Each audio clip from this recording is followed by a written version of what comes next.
YS Jaganmohan అనే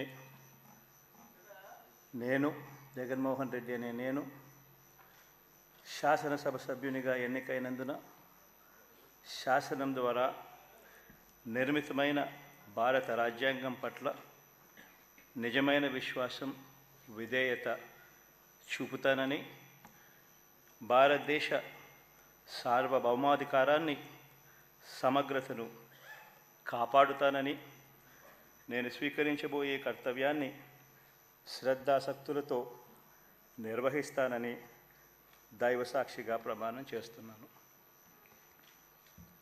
ఆంధ్రప్రదేశ్ శాసనసభ సభ్యుడైన YS Jaganmohan Reddy అనే నేను సభా నియమాలకు కట్టుబడి ఉంటానని, వాటిని అనుసరిస్తానని, సభా మర్యాదలను పాటిస్తానని, సాంప్రదాయాలను గౌరవిస్తానని దైవసాక్షిగా ప్రమాణం చేస్తున్నాను.